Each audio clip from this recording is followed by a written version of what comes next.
So now we're going to talk about language acquisition. So let's start with language in the brain.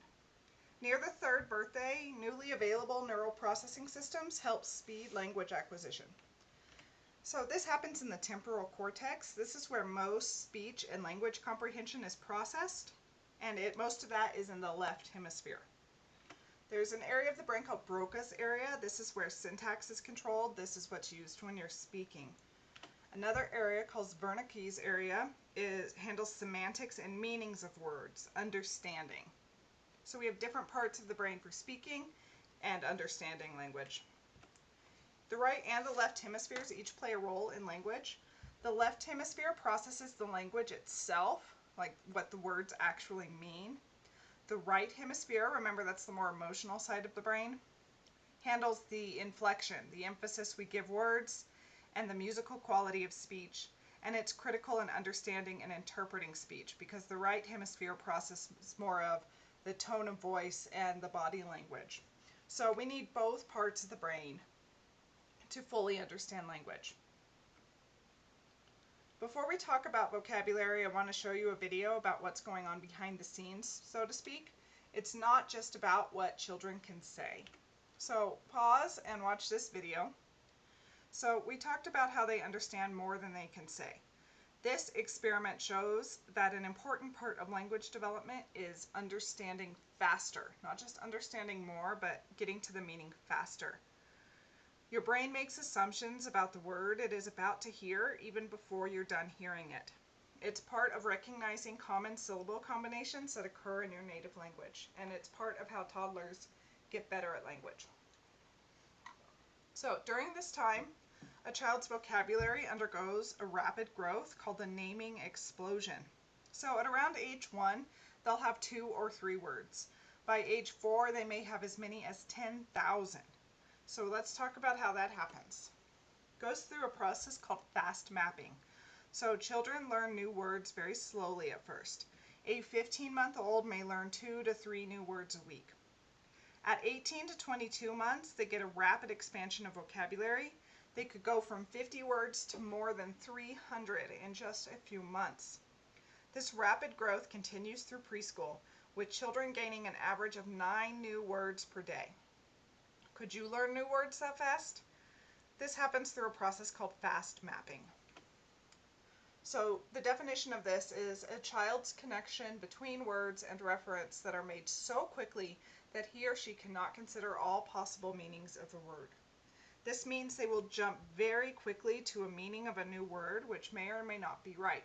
Their brains are just interested in quickly assigning meaning to a new word.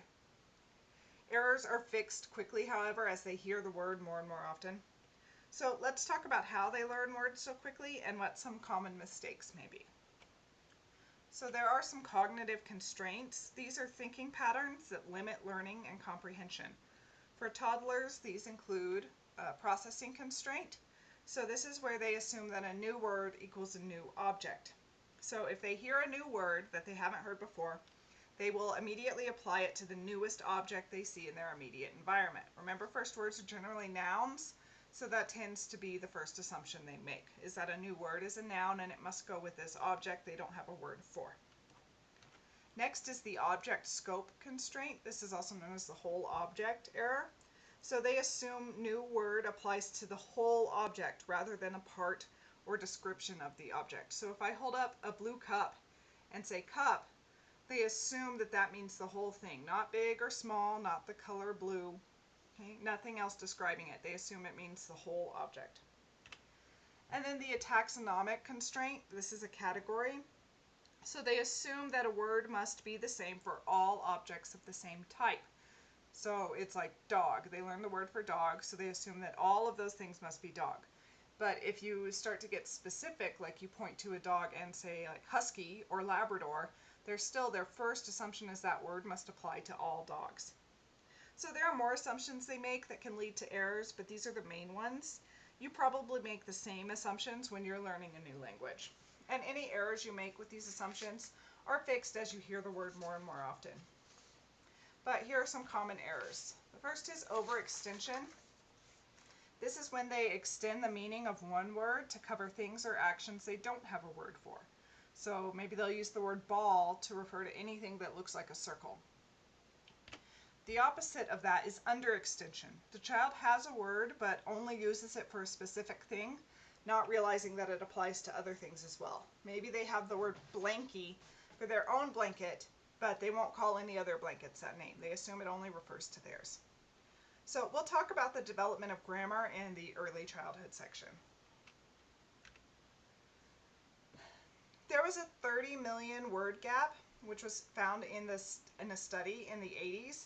It became immensely popular and is often cited. So what they said is that children in low-income families, by the time they enter preschool, have heard 30 million fewer words than children in professional families. And people refer to this study a lot. There were some weaknesses in the study, however, and that may have led to the claims being exaggerated. So a future study found that the gap was closer to 4 million words, not 30 million. Quite the difference. So there is still a word gap, but it may not be as big as what this study suggested, but we're still going to talk about it. So there may be factors at play other than income too, but income is a huge issue. SES is a huge issue. And so studies have found that even though it's not 30 million words, there is still a big difference in the number of words children in high-income families hear versus children in low-income families. And think about how that hinders their language development. So children from low SES families are entering preschool at a deficit to their professional family peers. And this is a big issue. It's not always a gap that can be closed. So this graph goes along with the word gap graph. So this is just child age and month and their vocabulary, so the number of words they can speak. So children in welfare families by the age of 3 can speak about 525 words. Children in middle class, working class families, 749. Children in professional families, over 1,000. Okay. So even if the word gap isn't as bad as the original study suggested, it's still an issue. There is a relationship between the number of words a child hears in the home and his or her achievement in school. And so these lower SES children are entering preschool with a lower achievement level than their peers. And again, it's a really hard gap to close. So one easy solution is just to do things to make children in these lower income households just hear more words. And there is something out there called, I think, the 30 million word project. And it's just essentially training parents in low income families how to speak to their children and how to let them hear more words and more language to try to work on closing this gap. So here's another quest for you.